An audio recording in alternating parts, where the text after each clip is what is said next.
Good morning, friends, and today I am here with you all for having a short summary on the topic nutrition in plants. In this chapter, in this topic, we will discuss how plants get nutrition, what are the different modes of getting nutrition in plants, how they prepare their food, what materials they need, and what products they produce after making their food, and the special mode in which plant get their nutrients. These all we will discuss in this short topic. Firstly, I want to share that what is nutrition. Here a question arises that what is nutrition. हमारे पास ये topic start करने पर सबसे पहला जो question arise होगा वो ये होगा कि न्यूट्रिशन क्या होता है। तो न्यूट्रिशन एक ऐसा प्रोसेस है जिसमें कोई भी ऑर्गेनिज्म फूड लेता है, उसको डाइजेस्ट करता है, उसका एब्जॉर्प्शन होता है और फाइनली हमारी बॉडी उसको यूज़ कर लेती है वेरियस एक्टिविटीज़ को परफॉर्म करने में। तो nutrition is a process of taking food by an organism and its digestion, absorption and utilization by body. There are two modes of nutrition in plants.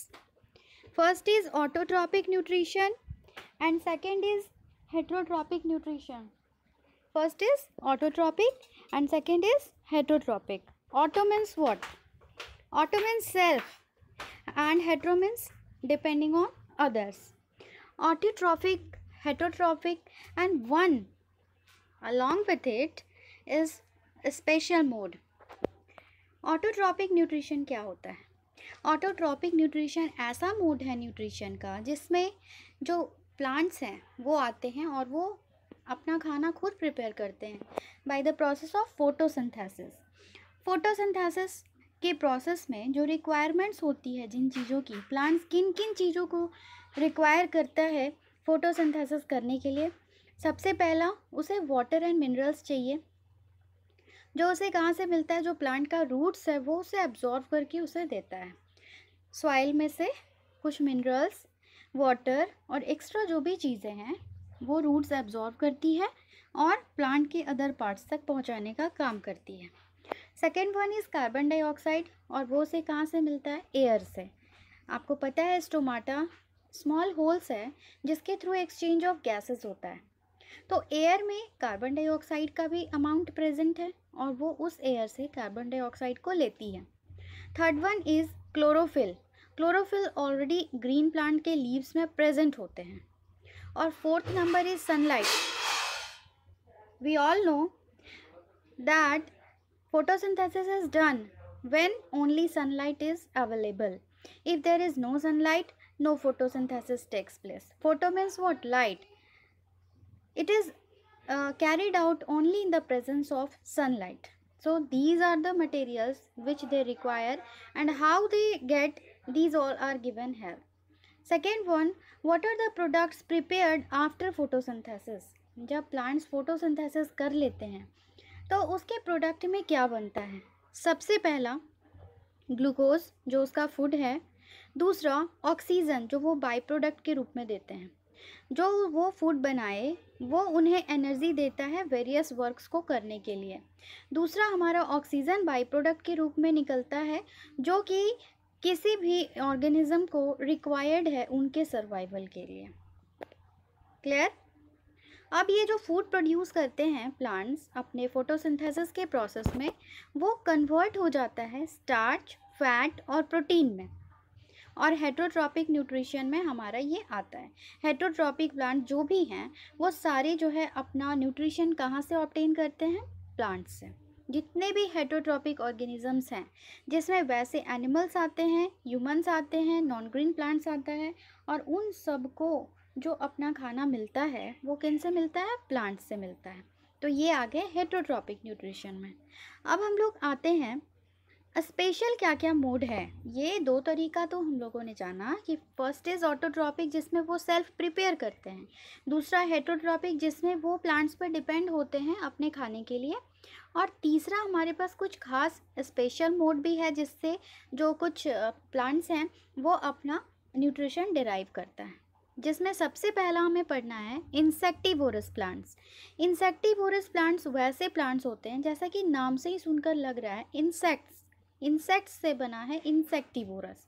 वैसे plants जो insects खाते हैं और उनसे अपना न्यूट्रिशन डिराइव करते हैं, उसको हम लोग बोलते हैं इंसेक्टिवोरस प्लांट। इसमें आपका एग्जाम्पल पीचर प्लांट है, वेनस फ्लाई ट्रैप है, ये सब एग्जाम्पल्स है। ये सब इंसेक्ट्स को कैच करता है और फाइनली उसको डाइजेस्ट करके उनसे अपने न्यूट्रिशन को फुलफ़िल करता है। दूसरा है हमारे पास सैप्रोट्रॉफिक। सैप्रोट्रॉफिक क्या है? इसमें एक एग्जांपल यहाँ इंडियन पाइप दिया है। इनको इनका न्यूट्रिएंट्स मरे हुए, सड़े हुए ऑर्गेनिक मैटर से मिलता है। दूसरा है पैरासिटिक। पैरासिटिक में आपका यहाँ पे कुस्कुटा है। ये क्या होता है? वैसे ऑर्गेनिजम्स जो किसी दूसरे लिविंग ऑर्गेनिज्म के शरीर पर या शरीर के अंदर रहते हैं और उनसे ही अपना खाना डिराइव करते हैं, उनको हम लोग बोलते हैं पैरासिटिक न्यूट्रिशन। पैरासिटिक न्यूट्रिशन में 2 पार्ट्स में डिवाइड किया गया है। एक होते हैं टोटल पैरासाइट्स, एक होते हैं पार्शियल पैरासाइट्स।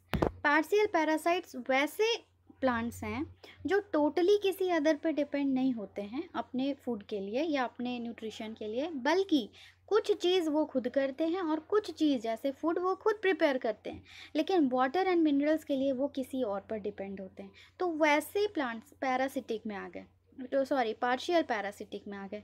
और वैसे कुछ प्लांट जो अपने से कुछ भी नहीं करते, वो totally food, water, minerals and all these के लिए डिपेंड हैं दूसरे प्लांट्स पर या दूसरे की बॉडी के अंदर या दूसरे की बॉडी पर रह रहे हैं, तो उनको हम लोग बोलते हैं टोटल पैरासाइट्स, जिसमें एक कुस्कुटा एग्जाम्पल है। अब third one is the symbiosis. Symbiosis में क्या होता है? ऐसा प्रोसेस है जिसमें 2 अलग अलग ऑर्गेनिजम्स अपने फ़ायदे के लिए एक दूसरे के साथ मिलकर शेयरिंग करते हैं। जैसे एक के पास कुछ है, दूसरे के पास कुछ और है, और दोनों को दोनों चीज़ की ज़रूरत है, तो वो क्या करेंगे? वो आपस में शेयरिंग करेंगे। तो वो क्या करते हैं? अपने खुद के फ़ायदे के लिए एक दूसरे के साथ शेयरिंग करते हैं, और इसका प्रोसेस क्या कहलाता है? सिम्बायोसिस कहलाता है। जैसे राइजोबियम और लेगुमिनस प्लांट, इन दोनों का एसोसिएशन सिम्बायोसिस का एग्जाम्पल में आता है। क्यों? क्योंकि राइजोबियम जो है वो एक ऐसा बैक्टीरिया है जो हमारे एटमॉस्फेयर में प्रेजेंट नाइट्रोजन को नाइट्रेट्स में चेंज करता है, क्योंकि प्लांट्स डायरेक्टली नाइट्रोजन नहीं ले सकता, लेकिन उसे नाइट्रोजन की ज़रूरत होती है, तो वो डायरेक्टली ले नहीं सकता, उसे चाहिए भी, तो आखिर कैसे मिलता है उन्हें? तो ये राइजोबियम बैक्टीरिया उन नाइट्रेट्स को लेकर चेंज कर देता है नाइट्रेट्स में, नाइट्रोजन को लेकर नाइट्रेट्स में चेंज करता है, और रूट्स के थ्रू वो नाइट्रेट्स जो है वाटर और मिनरल्स के साथ उसके बॉडी में पहुंच जाते हैं। अब लेगुमिनस प्लांट्स को आखिर क्या फ़ायदा होता है? तो लेगुमिनस प्लांट्स जो होते हैं उनको तो ये राइजोबियम ये फ़ायदा दिया। अब राइजोबियम को ये फ़ायदा मिलता है, फर्स्ट इज़ फूड मिलता है उन्हें उन प्लांट्स से। दूसरी बात, उन्हें शेल्टर मिलता है, रहने का जगह मिलता है। तो फूड भी मिला और शेल्टर भी मिला, और ये क्या किए बदले में कि उन्हें नाइट्रोजन की फुलफिलमेंट दे दिए। तो ऐसे करके दोनों का काम हो गया और दोनों अपने म्यूचुअल बेनिफिट्स को ले लिए। इस प्रोसेस को हम लोग सिम्बायोसिस बोलते हैं। उम्मीद है आपको ये चैप्टर का शॉर्ट डिटेल अच्छा लगा होगा। अगर आपको अच्छा लगा तो प्लीज़ आप लाइक कीजिए, सब्सक्राइब कीजिए, कमेंट कीजिए, और अगली वीडियो में सबसे पहले आप ही हमारी वीडियो को देखिए। Very thanks.